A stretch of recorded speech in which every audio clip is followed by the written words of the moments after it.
फतेहपुर में उपचुनाव की घोषणा होते ही किसानों ने चुनाव का बहिष्कार का तय किया था।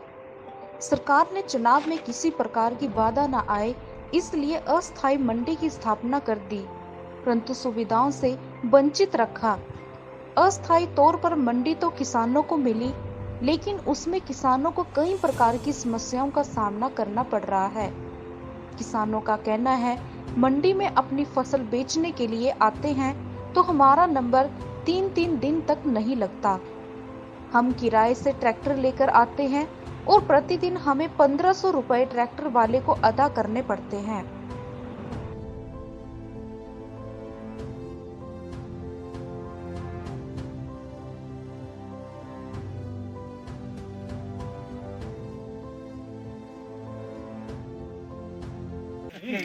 हाँ जी, क्या नाम है जी आपका? सूरज कुमार। आप यहाँ मंडी में काम कर रहे हो? ठीक है। तो किस तरीके की जो आपके पता लग रहा है कि जो लेबर है वो अच्छी तरीके से वो काम नहीं कर रही है और काफ़ी दूर जो किसान लाइनों में लगे रहते हैं, किस कारण? जगह नहीं है, सामान का उपलब्ध नहीं है। जगह नहीं है जो सामान का उपलब्ध नहीं है। अच्छा, जो बोरी के हिसाब से वो कैसे कितना कैसे तोलते हैं? 6 रुपये बोरी के हिसाब से। ठीक है, अच्छी दिहाड़ी बन जाती होगी फिर तो। कैसा बनता है? रोज को एक बंदे पर 200-250 रुपये। बंदे जो आपके काफी सुस्त के जा रहे हैं।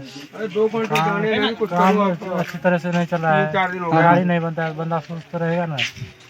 जो बड़े अधिकारी हैं उनको क्या बोलना चाहोगे? हम लोग यही चाहते हैं उनसे बोलने, काम यहाँ अच्छी तरह से चले, दिहाड़ी अच्छी तरह से लगाए और काम अच्छी तरह से करें। जो आपके ठेकेदार हैं वो जहाँ पे आए, आ जाए, उन्होंने उपलब्ध नहीं करवाया आपको सामान पूरा?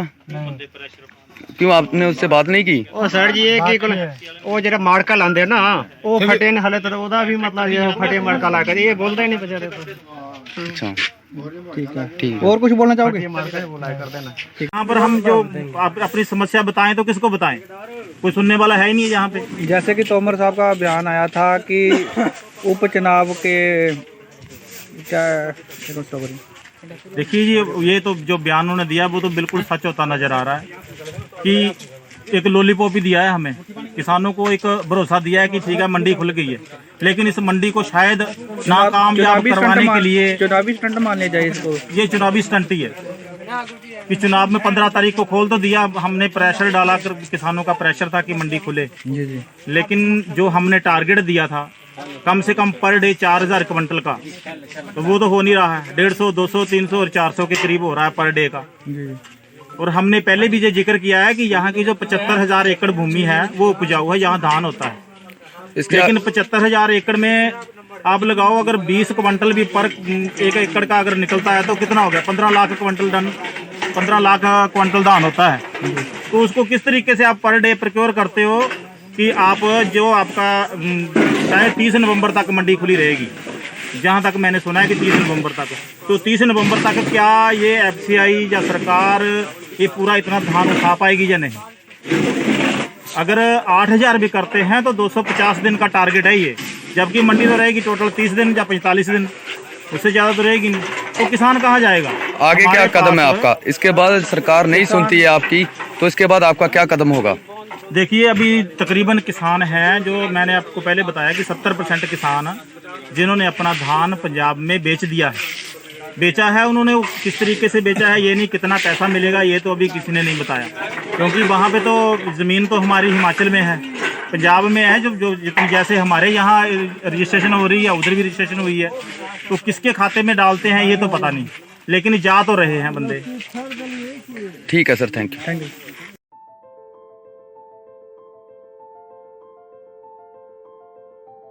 हिमाचल प्लस न्यूज के लिए फतेहपुर से रजनीश चौधरी की रिपोर्ट।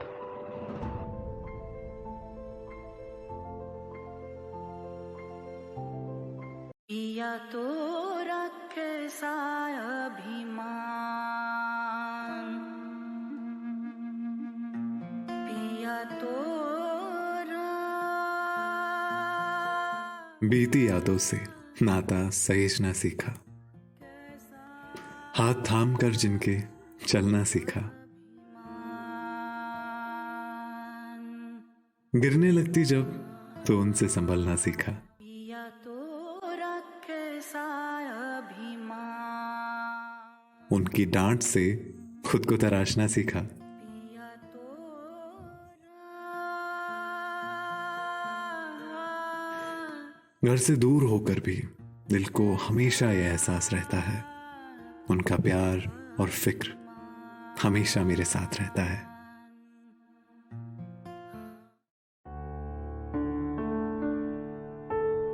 भूषण ज्वेलर्स, अनमोल रिश्तों के लिए।